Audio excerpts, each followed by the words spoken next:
Greetings and welcome to Mount Olympus. I am Hercules Invictus, and today I'm proud to bring you Unariun revelations. And we have three stellar lights from Unarius. We have Paula Greenwood, we have Jack Appel, and we have Kevin Kennedy. And I am greatly honored to have them all here, and I'm looking forward to learning more about spirit guides. Greetings and welcome, everybody. Thank you, Hercules. Thank you. Yes. Is there any particular order that you guys would like to go, or should it just go like around the clock? Go around the clock, whatever makes you happy. Well, it'll all work. Okay, so Kevin is around the clock, the first person. Kevin, greetings and welcome. What are spirit guides? Well, truthfully, every one of us, before we incarnated into this lifetime, we've all lived many, many lives before. And between those lifetimes, we are interacting with spiritual teachers or helpers, angels, if you wish to put it that way. And those teachers are working with us before we incarnate to help us understand what it is we need to resolve, lessons we need to learn. And once we incarnate, those guides, if you want to call them that again, we call them the Unarius brothers or elder brothers. They are souls who've been along this evolutionary pathway for a longer period of time. And now it's their opportunity to move forward by helping others. So before we incarnate, we set up lessons we need to learn or situations or experiences we need to overcome.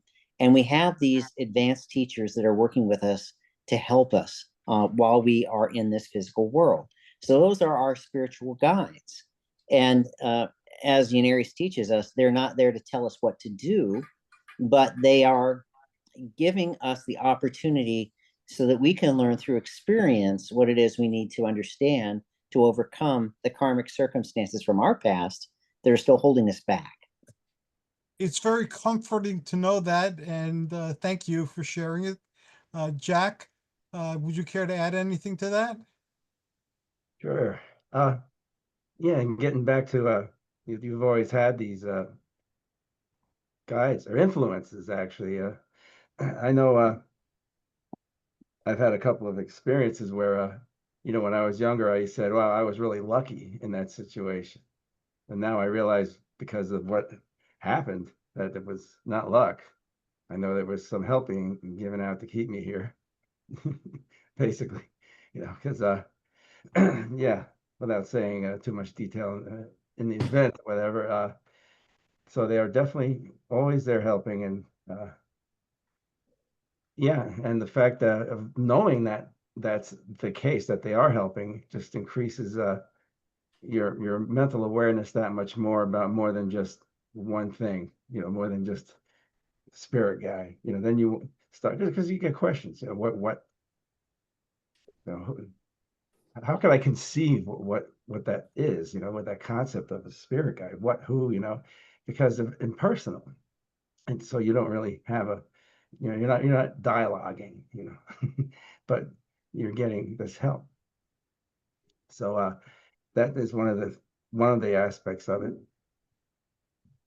Thank you so very much. That lend some more clarity to what Kevin introduced us to. Paula. Yes, so I agree with what they both said, but I want to add a little bit to it of what I think they are. And of course, they're the advanced. I think spirit guides have various levels of development. There's the spiritual teachers of Unarius that are the archangels, the avatars, enlightened beings that have a vast mission, not just overseeing and helping us on our planet, but other planets.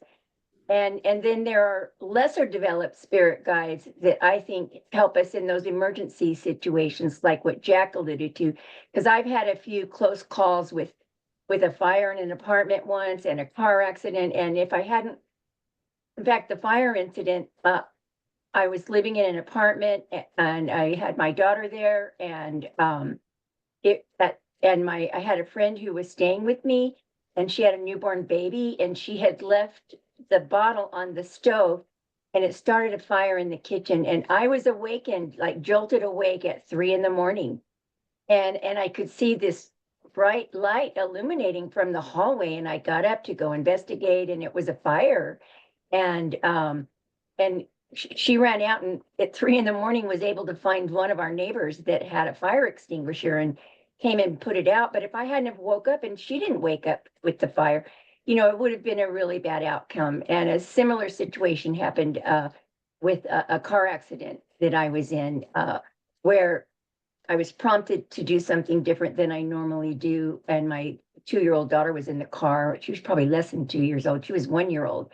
And had I not put her in a seatbelt, because I usually let her sit in the front seat with my friend holding her in her lap, but we had another child with us, so I put them both in the back seat and put a seatbelt on her and had a head-on collision. And had I not done that, I mean, she probably wouldn't have lived through it. So those spirit guides were working with me to protect me, because I believe I have an important mission in this life to work out my negative past lives, because I've had so many negative lives that it was set up for us to have to be under the tutelage of these advanced teachers at Unarius, and to learn how to overcome our past lives and learn our negative past lives and learn what they are, and for self-healing and self-development.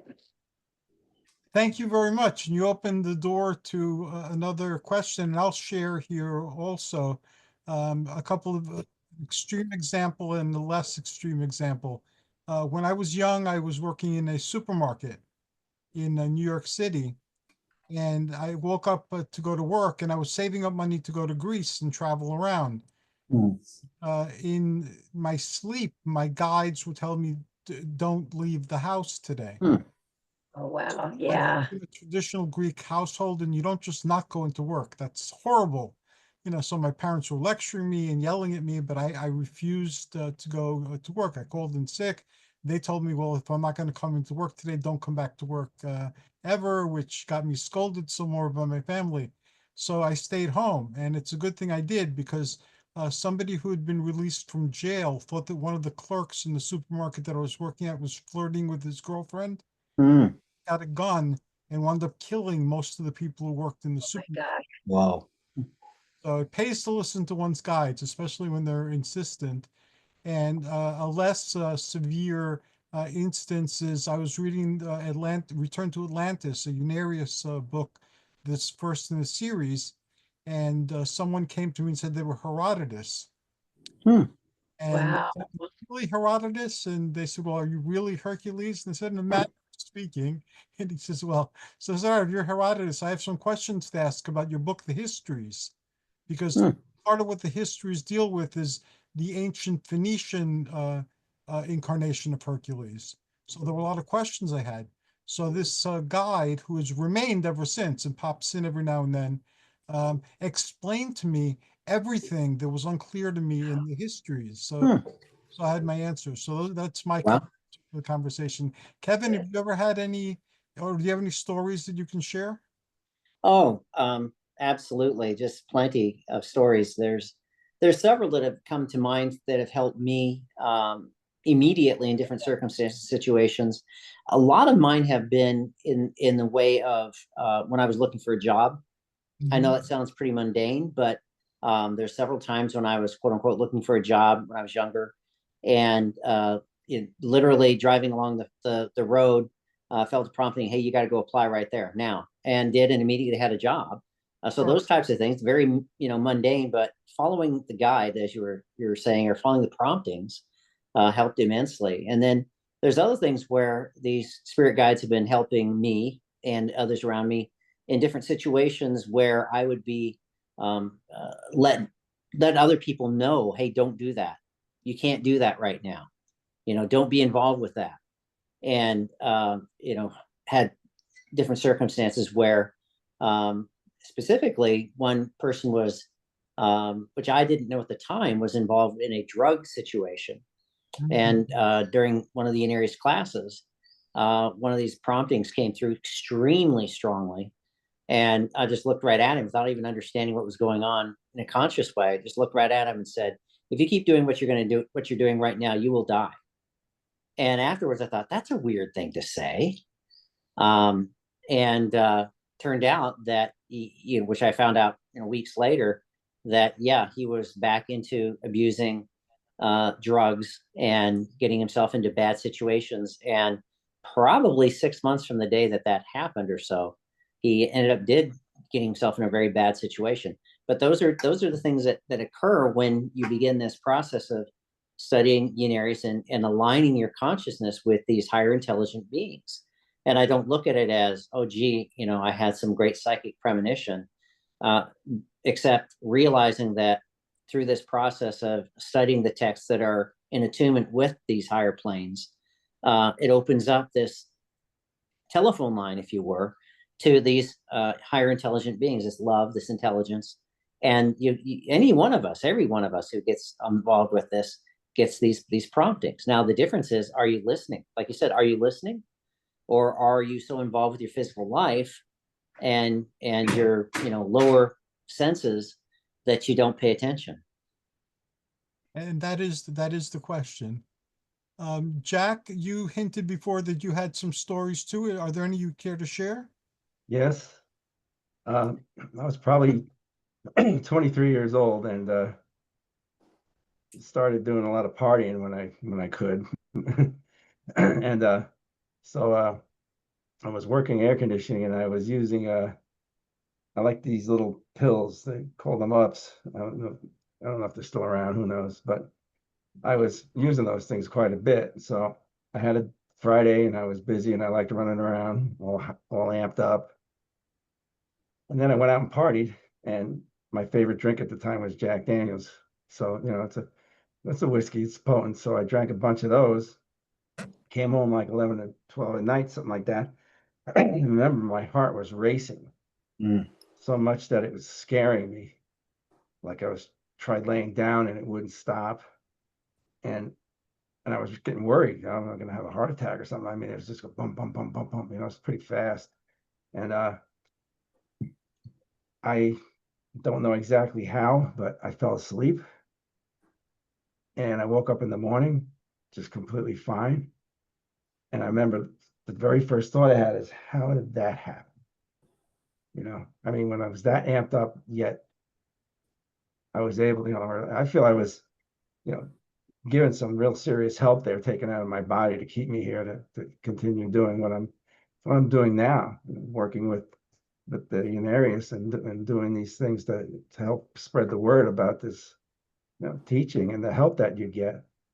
But that's the only explanation I can think of. I mean, how would I, normally that would be very dangerous to have that kind of situation going on.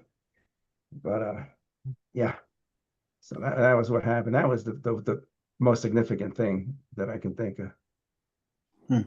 Thank you very much. And Paula, you've already shared your tales. Do you have any other you'd like to add, or should we start with the next round of questions? Well, a small one where I trusted my intuition, those guides working with me. In the 70s, this was before I had my contact with Unarius, but I was a student of Paramahansa Yogananda, and I was going to a community college, and I didn't have a car at the time, and a few blocks away, I could walk up to an entrance to the freeway, and I would have my little daughter. She was 4, maybe 3, and I had my little sign for the college and would hitchhike to school because it was so much quicker. But there were a few times where, my spidey senses, that intuition is saying, yeah, don't take this ride. And I didn't. But a funny little story is her preschool teacher sometimes would pick us up, and I didn't have a phone either. And when we wouldn't, and sometimes if it was raining, I wouldn't go, or I'd want to take us to the beach instead of going to school, kind of free spirit. But the teacher would tell me she would always be so worried when we wouldn't show up. She couldn't call me to say, are you okay? But the crazy wild child that I was back then, I had protection from Yogananda's, and he's a Unarian brother. So. Thank you. And you again open the door to the next round of questions. And we'll start with Kevin. Kevin, the elder brothers of humanity, those that guide us, are they the same as the space brothers, as people call them? I would say absolutely.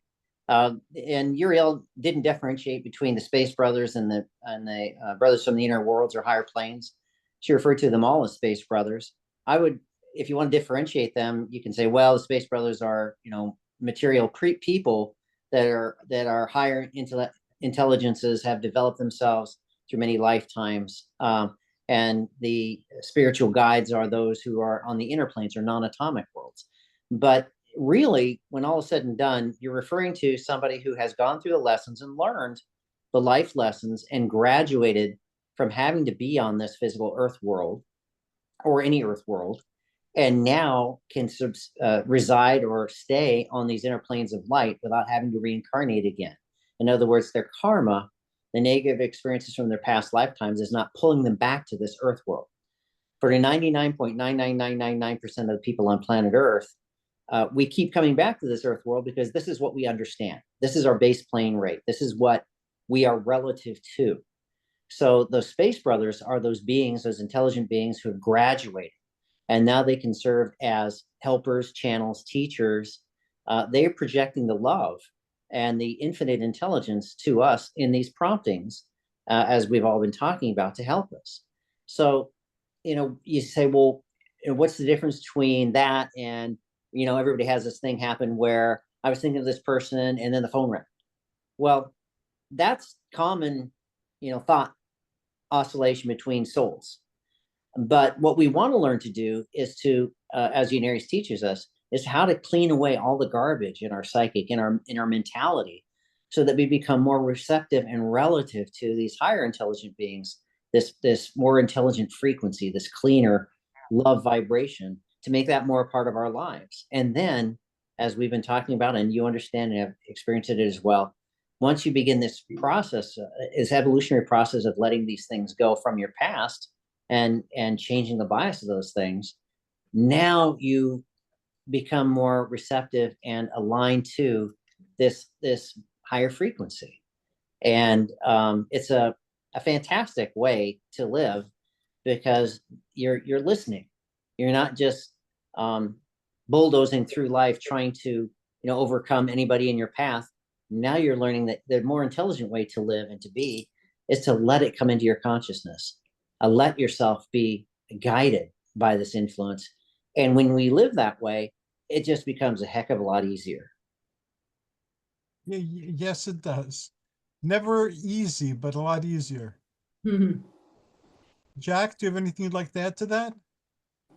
Actually, not really. Okay. Paula, would you like for me, the elder brothers and the space brothers and spirit guides the same thing in your view? well, to me, I think some elder brothers are not quite at the development as the space brothers. The teachers of Unarius, like Kevin said, they've evolved beyond any third dimensional planet, and they've incarnated from time to time to help us in our own evolution, whether this planet or some other planet. But those that are evolved to avatar, archangels, super beings, they are high above they're the highest astral planes, celestial planes, and they're even in that causal realm where it's a unified consciousness, and they're beyond any kind of form, physical form. And so those are the space brothers of Unarius, and even some of the teachers, when they have incarnated on Earth, like Uriel and the Moderator, Ernest Norman, they came as polarities to bring in these higher frequencies to help people of Earth at a time that we really needed it, and help bring us into this new golden age, the Aquarian age that Ernest Norman would talk about, because Earth's future is positive, even though it doesn't feel like in our day and time right now, but it is a positive future. But that unified collective consciousness is many beings that have not just the four archangels of Unarius, the teachers of the hierarchy, we call them, but the many beings in union with them, and all of those higher minds is the God force, the infinite creative intelligence that moves oceans and and sustains life and oversees us from various levels or at whatever level we're at, and then they oversee the elders and the teachers, that are a little below them but far above us. So it's a continuum. It's like a process. My water, please. Thank you. Yes. Thank you. Kevin, Oh, people talk about having guardian angels. Is this a confusion in terms? Is it the same thing as the spirit guides? Well, again, we're utilizing a third dimensional language to describe something that is beyond third dimensional language. So you can say spirit guides, you can say guardian angels, you can call them the Unarius brothers, you can call them the space brothers, but they're all terms that we use to describe intelligent beings who are helping us as souls go through this earth life. The reality is none of us could survive 2 minutes on any earth plane without this help of these higher intelligent beings. They're completely non-judgmental in what we are doing and what we're trying to learn. And they are just providing the inspiration, the love force for us to go through this process, this evolutionary process of learning. So, we're arguing semantics in a way by saying, well, is it this, is it that, is the other? Really, in my mind, I don't think any of us is going to truly understand till we leave this earth plane. Then we're going to look around and go, oh, well, it's kind of like that, but it's completely different, But we have to have a way of find a way of putting our finger on it, of being able to hold on to it and say, oh, okay, this is what it is. I think anybody once you have that real connection or that true inspirational moment when something just comes to you and gives you that awareness that you have to not go down this path, or you have to take this path, or don't be involved with this person anymore, or whatever it may be, when it comes to you, it is almost something that, well, it's supernatural, isn't it? It's something that's beyond, and all is, I don't know why, but I just have to do this. And so again, there are ways that we are trying in our own way, each one of us, to understand something that is beyond our conscious mind, and it requires us to open ourselves up to that inner spark of ourselves, our higher self. And that's why I interpret. That's a very wise way of interpreting it, and it explains a lot and clarifies a lot. I'm going to add one more category to semantic, because it's a term that's again out there. Blavatsky, Madame Helena Petrovna Blavatsky, introduced the concept of ascended masters, and some of the Western magicians introduced the concept of secret chiefs. So basically, we can add those two terms to the terms that you shared, and basically say they're different understandings of the same entities. Would you say that? Sure, you could. It's just, and again, so much is required by any one of us to begin the process of understanding and conceiving what these beings are. And what we understand right now, and the interpretation and the words that we put onto them, or descriptions, as we grow as a soul, are going to graduate and grow as well. So my interpretation of what angels were when I was 10 years old is completely different than my interpretation now. My interpretation of what an ascended master or a spiritual teacher was when I was 18 is completely different now. And so that process of understanding our spiritual guides or helpers or teachers is evolving as we evolve as person. And I remember the first time I met Ruth Norman, who, in my mind, is the only person I've ever met that literally, when you're in her aura, it was like you were standing next to a generator. I mean, your senses, everything was just heightened. But when I first met her, what I thought a spiritual being was, well, she's going to dress in white all the time, and she's going to, levitate all the time. And she's, had all these, preconceived ideas of what a spiritual person was, a truly spiritual master was. And as I evolved, as I worked out that whole concept, I look back on now and laugh, it's hysterical. It was so elemental. but that's where I was at. So this idea of you know, what names or vernacular we want to put on these beings is going to evolve as we evolve. In my mind, I see it that way. That is again a wise and clarifying way of seeing it. Thank you, Kevin. Jack, Yes. before I ask you if there's anything you'd like to add to the question, I in Greek, the angel means messenger. Mhm. Uh, if I asked you to tell Celeste, I'm grateful for all the work she puts into these episodes behind the scenes. If you told her that, you would be an angel according to what the word originally meant. It was Malik, which meant the same thing. So anybody you'd get look it?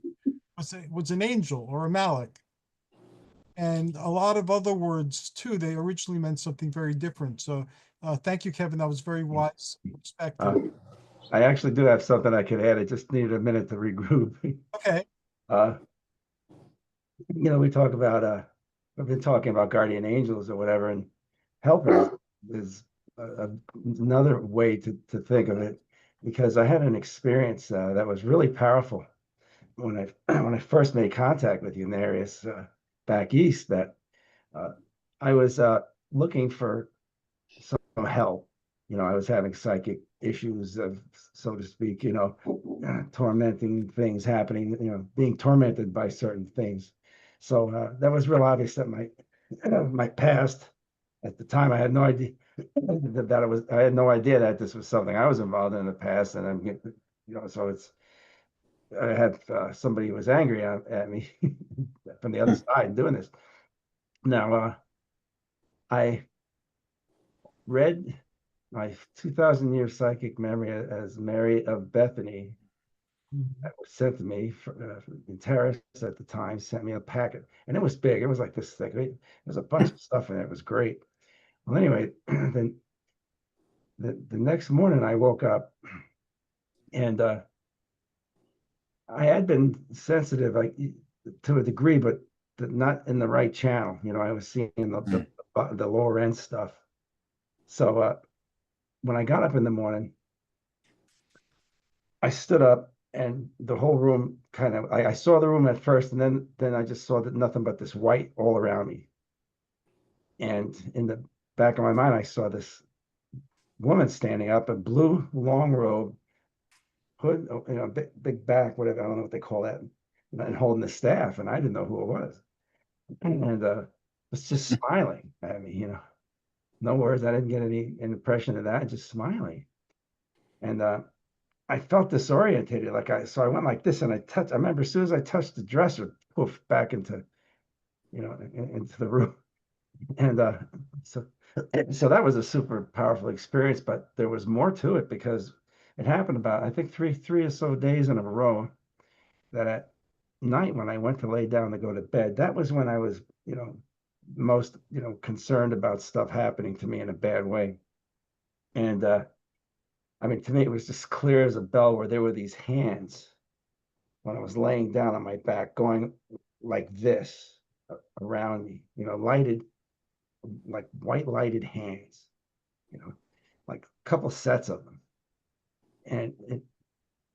And I had absolute feeling of peace with it. You know, I just knew there was no, I wasn't afraid of, you know, I wasn't scared of it at all. You know, it was just, I just somehow knew that it was a good thing that was happening. Don't know exactly. Of course, I never knew what was really going on at the time, but I know it happened like a couple nights, like I say, probably about 3 nights when I laid down, I saw that. And then after that, I was never concerned about falling asleep again, you know. But it was just such an interesting thing. I mean, it was really clear. It wasn't like they weren't like dim. They were just, you know, but yet they weren't like so bright, you know, that blind you, but they were solid white, you know, sets of hands. I mean, it was just so neat. That is a profound experience. Thank you Mm. so much for sharing. Well, Visualize it as you're describing it. well, you know, these these things are why I'm still here. You know, I mean, there are,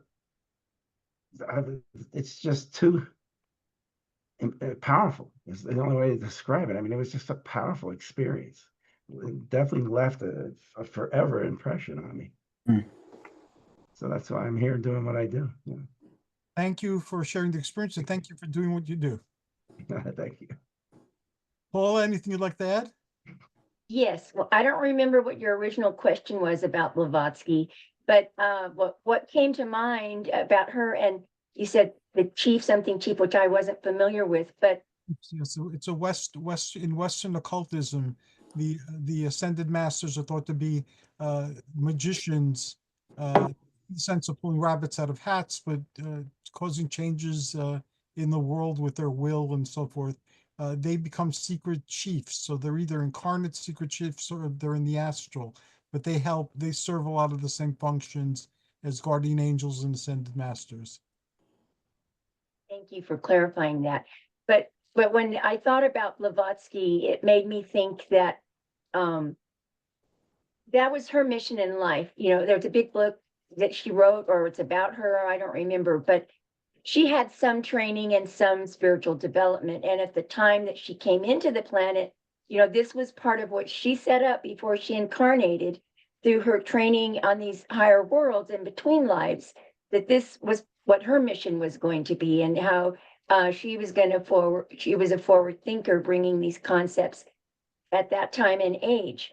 And today, as I was studying and preparing to lift my own consciousness and frequency, I read in the Infinite Concept of Cosmic Creation book by Ernest Norman.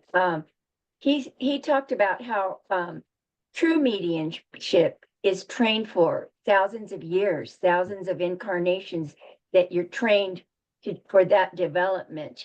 And he said that some people, he didn't mention any names, but some people can leave their body and a higher being will come through. I think he was referring to Edgar Casey when Edgar Casey was giving those readings.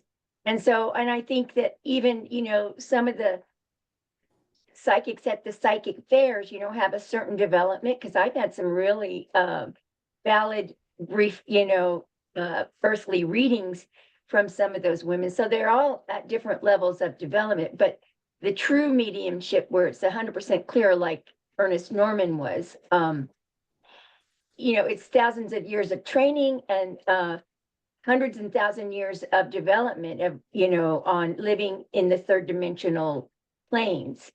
And there was something else I was going to say. Oh, as far as that teaching and training, I remember a book in Unarius, and I think Antares wrote it, and I don't remember what it was called, but he talked about how people on their in-between lifetimes were going to these schools and being taught how to contact their loved ones on the earth world through their dreams and that communication. So in between lives, you know, even though we're not masters, we're not spirit guides, you know, we're students of learning of the light, and we each have our own development to even find our way to Unarius or to these various teachings.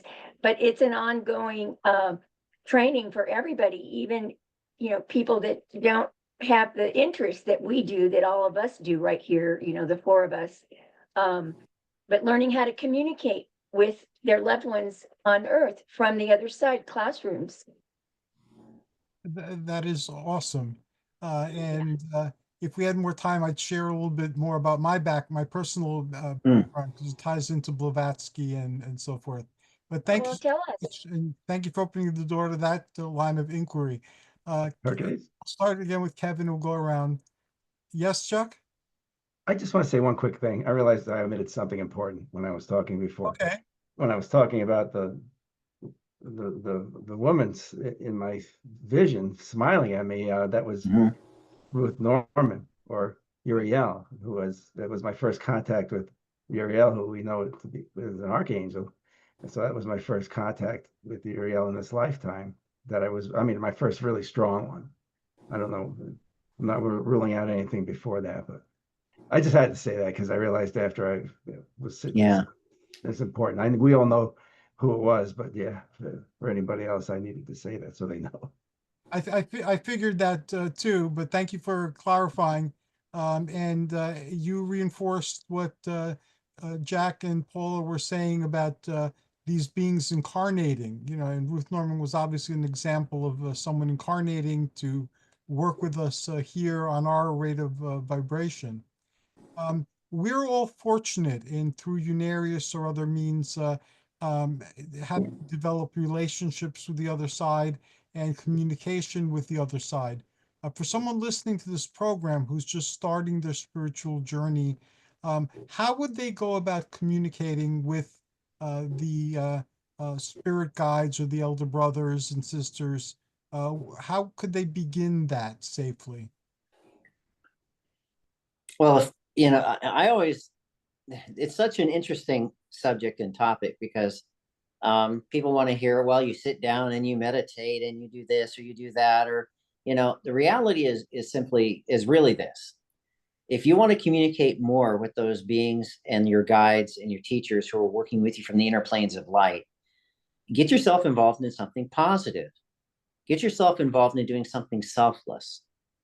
You see, our conscious mind wants to take control of everything, and the conscious mind is really stupid. Okay? Your conscious mind wants to grab onto something and do this and do that. And it's necessary for living in this world, but the reality is that that's not where the intelligence comes from. So if we can involve ourselves in something in a progressive way, in a positive way, giving of self, whether you go down and you help people at the food kitchen, whatever it is, if you find a way you're getting outside of your consciousness where you're constantly inwardly thinking, constantly doing something to try and gain something from somebody else, and you get yourself involved in something where you're outgoing in a positive way, you're going to put yourself in a relative vibration where you're accepting or receptive to that higher intelligence. So, and when I have spoken to people, and what's happened to me, and I'm sure it's happened to everybody, a lot of times the best inspiration I receive is when I'm not thinking about it, I'm taking a shower. Or, like I said, I'm doing something where I'm involved in giving of self, and my conscious mind isn't in the way trying to figure it out, isn't trying to tell the infinite what it needs, but I'm in a more receptive state of consciousness. It just drops in, and suddenly it's like, whoa, where did that come from?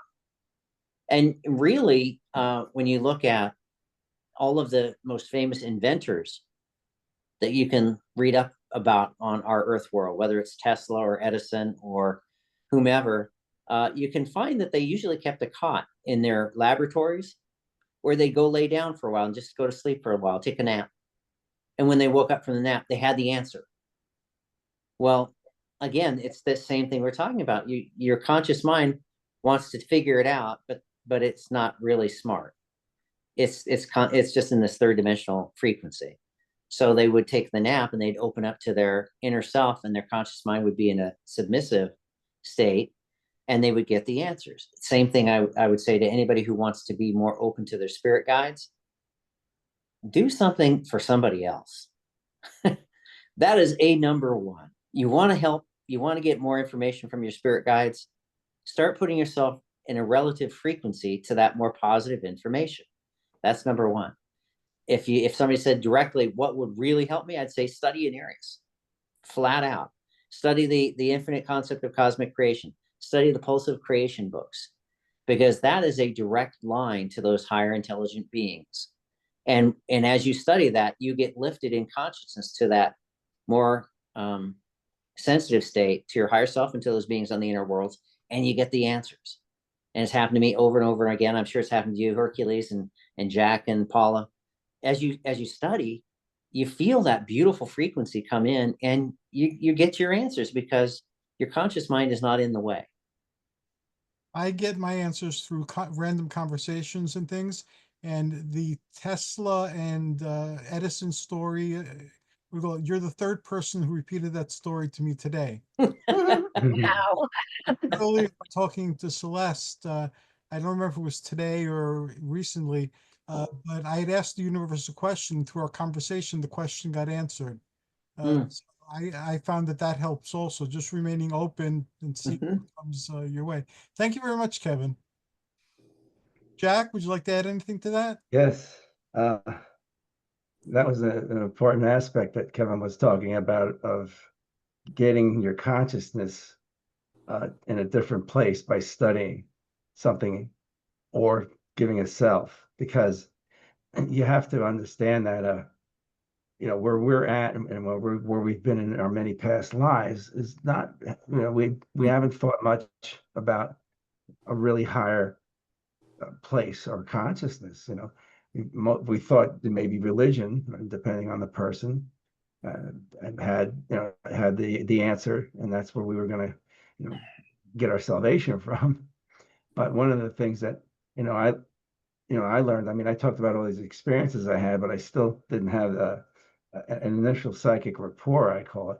You have to get your consciousness to the point where, and you don't just walk around all the time going, I'm in tune with the higher worlds. You have to, you're influenced so much by your past that, you need something like something extra, And so the moderator, as we call him, or Dr. Norman, states that there's energies in this material, in these teachings, higher frequencies that you're incepting when you're studying them.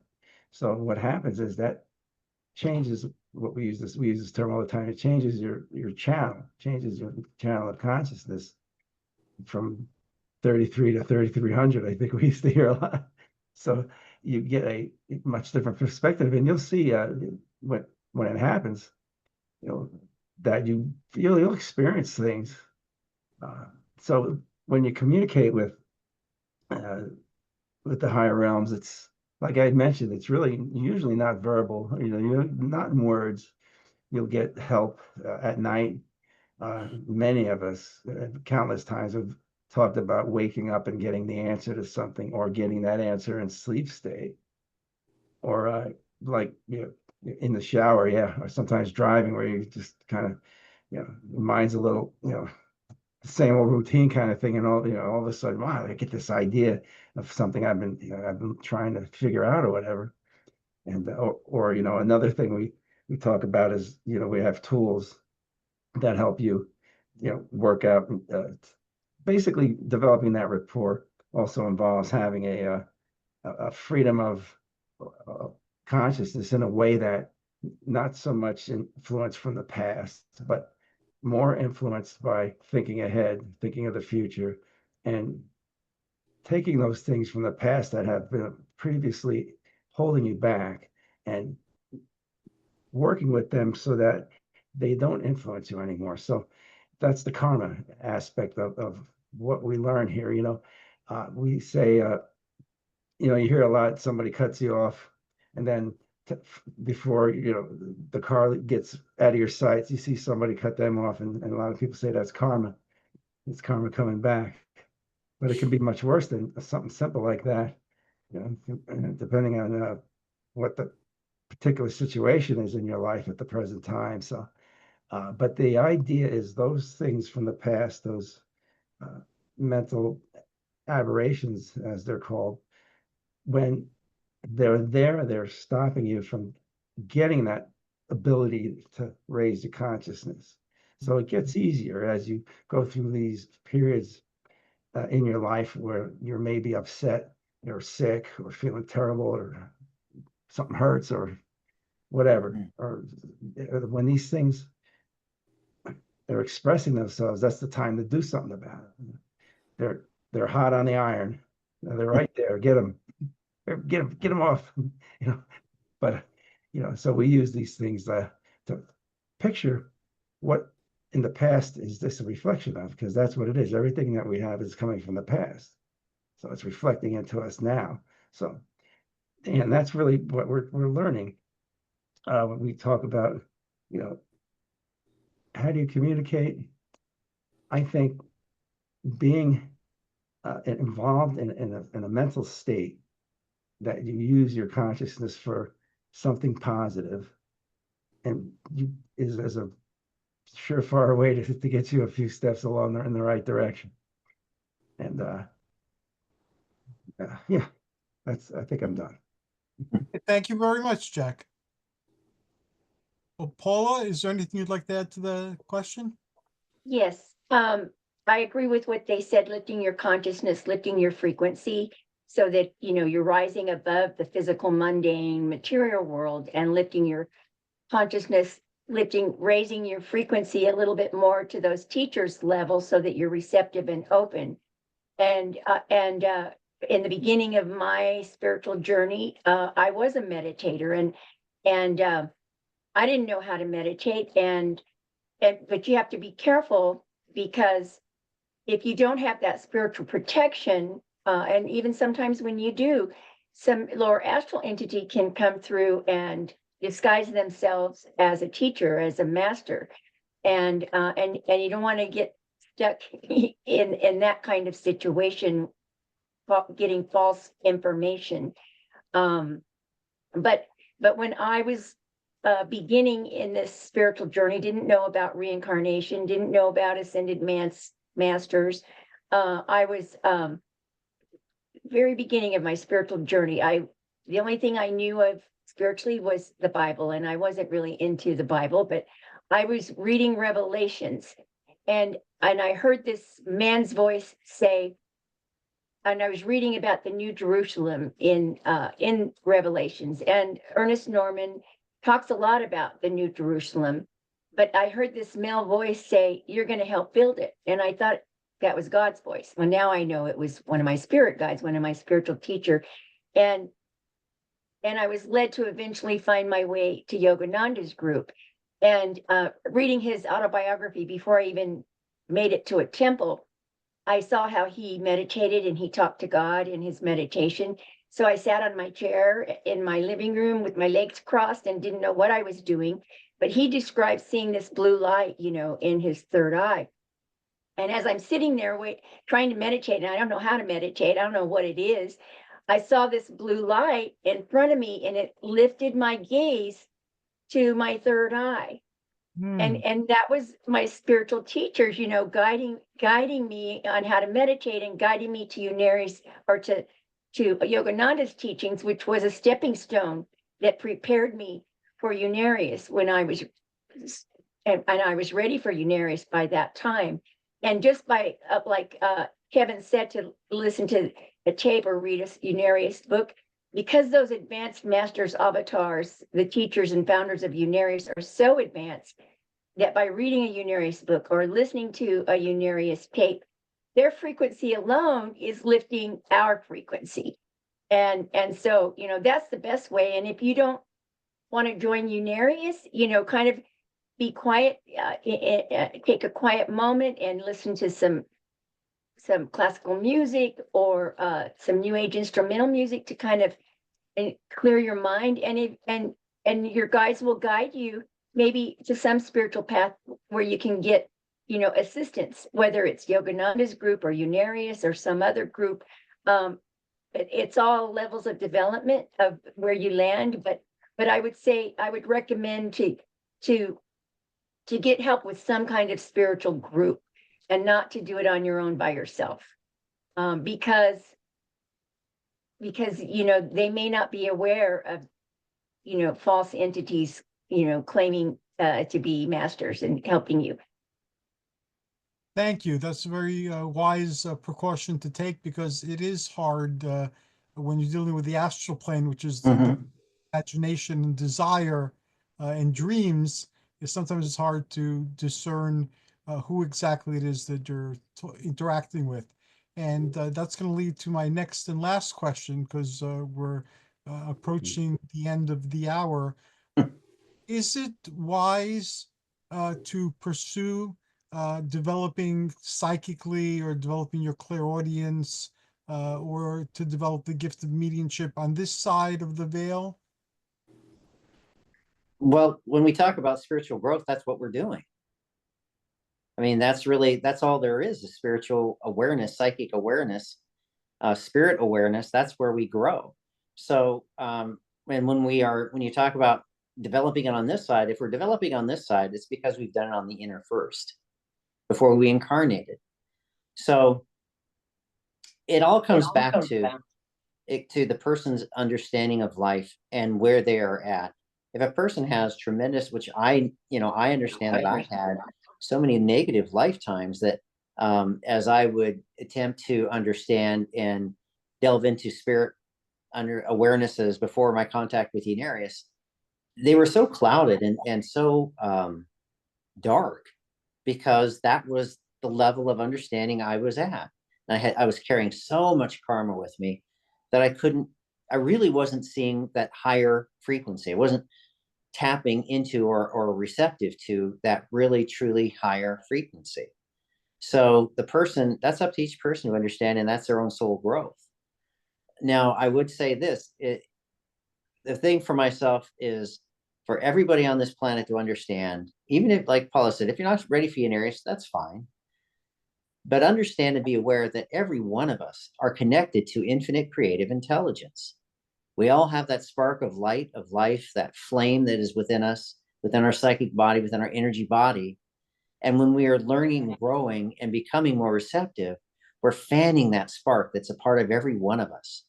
We're not separate from this God force, we're a part of it.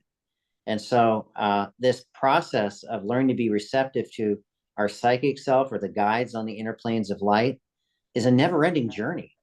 It's an evolution, and it's a glorious thing, because the more we are receptive to that spark that's part of every one of us, and we fan it by our creative abilities, by our efforts in a positive and constructive way, the more joy we embrace and bring into our lives. So the person who again, I can only use myself as an example. Before I made this contact and had a definite language and toolbox to discharge the negations, I was just overwhelmed by my own lower astral obsessions and forces that I'd hooked myself up with. It wasn't until I began the process of discharging past life trauma that the voices became, or the intuition and the promptings really became of a much higher nature and came more frequently. Now I can't imagine going through a day without being receptive or open to that inspiration. This is the way you really want to live. Powerfully said. Thank you. Jack, would you like to add anything to that? Yes. And this goes along with what I've kind of been talking about with the contacts that I've had and such, is yes, there is always a discernment that someone should have when they're learning to develop their psychic ability, because there's a lot of different levels out there, and some are not so benevolent. So that's why we have really striven in our work here individually as students to be able to, would much rather, get something from Yogananda, than somebody, not discounting anybody, but just a lower frequency, or somebody that isn't an advanced being. And it's all for the fact is that, I don't want to sound, excuse me. The other aspect about that is there's so many higher beings, and they have, we're told they're countless in number, and they're waiting for us to become aware and cognizant of the fact that they can help us. That's also fueling the idea to think about trying to contact as high as you can and work on it, and learn about a little bit what it requires to live in a spiritual plane. And that is the better you understand that, the more you'll be able to feel the essence, I guess you could say, or beginnings of the contact with that higher plane. Now, another thing that I wanted to mention is that now we talk about, the brothers and Unarius and all, but when all the spiritual teachers come, they come to teach a universal truth, the truth. And it's difficult in some cases to find the real teachings, like of Jesus, for example, or some of the other ones, maybe Buddha might be another example, but they all came teaching basically the same thing, because it's a universal principle. It's not coming from any one consciousness, and that's it. And so there is many ways that the brothers and sisters have tried to come here and get this message out to us. So there's been so many times that the third dimensional minds have got in there and changed the teachings, watered them down for make them more, how do you say, more palatable to to the public, attract more people, whatever. So, but anyway, yeah, that point being, that's my reason for saying, try and contact as high as you can, develop that mental rapport with the higher realm, and then you'll appreciate all the work. If it took a lot of work or not, you'll appreciate whatever it took. Thank you very much, Jack. And Paula? Yes, I'd say discernment is key. Mhm. And I would recommend if you're not going to follow some of the Unarius or Yogananda, but you want to learn how to do that, find a teacher who you think is trusted, and one key to look for is, does he or she do a little protective verbalization imaging before you start that psychic training, intuitive training, because you do want protection and safety when you're learning like that at that level. But I just want to end and tell you a really sweet story about Ernest Norman's attunement, advanced third eye and psychic abilities. There's a story, I think it's in the ICC book, but where it's in one of the Unarius books, where Uriel is out at a grocery store squeezing the tomatoes and looking at fruit or whatever she was doing. And when she got home, Ernest Norman said some comment to her about, wasn't the tomato good enough for you? And I might not remember all the details correctly, but it was something along those lines. And he said that by doing that, he was keeping his pencil sharpened, his psychic inner attunement and abilities sharpened by doing that little exercise with her. I mean, he was so sensitive that I've heard read stories that if he ate a piece of bread, he could tell you about the people that packaged it and the farmers that grew it. And so, his psychic abilities, because he's an avatar, he's a way advanced master, way beyond anything that we normally hear about. But I thought it was interesting that someone as advanced as him is doing little exercise, beautiful, harmless little exercise, peeking in on his wife while she's shopping to sharpen his pencil. Thank you for sharing that story, and that's a great place to end the conversation. I want to thank you all. I have a very high opinion of Unarius. Unarius has been a positive force on and off in my life since I think 1970. I'm familiar with the Unarius, and I'm impressed by Unarians. Unarians show almost universally, from what I've experienced, a generosity in sharing not only what they've learned, but what they've experienced, and a dedication in keeping this information alive and available through multiple media, and mostly for free. I am greatly honored that my path has brought me in contact with you, and I really love Unarians. They're awesome individuals, individually and collectively. So I'm sold. How can people who want to learn more about Unarius find out more about Unarius? Well, they can go online and check us out at unarius.org. From there, they can find the email address if they have questions they need answering at uriel@unarius.org. Along with that, we also have, I want to say like 40 different videos or so online on Vimeo. And the link for that is on Unarius's website as well. You can go to Vimeo. I think it's Vimeo/Unarius. It'll take you there. But in any case, you can also find that link on our website, so that you can actually see and listen to Ruth Norman give these teachings to her students in classes. You can see the psychodrama students were involved with, so they could work out these many past lives that were influencing them in a negative way. And what I love is there's the whole lesson course, the video lesson course that the moderator gave in 1954, Actually, he gave it as a lesson in a series of lessons given to students at that time, that we took those audio tapes and we've made video of them by adding images to go along with what he's talking about. So lots of different ways that anybody who wants to find out more information about Unarius, it's all readily available online, and we'd love to make contact with you. Thank you, Jack. Yes, Would we also, Is there, how can folks find out more about Unarius? well, we also have some public access stations where we have videos that are playing for our videos.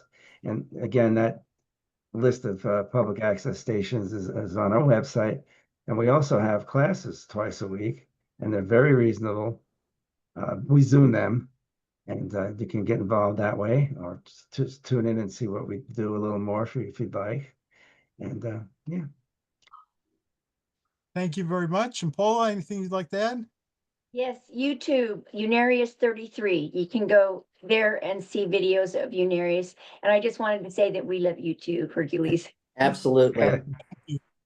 And you have an Interplanetary Confederation website, and I want to thank you for salvaging all our conversations on Blog Talk Radio, which alas is no longer with us. And I'm grateful you're all here, and I'm already looking forward to our next conversation.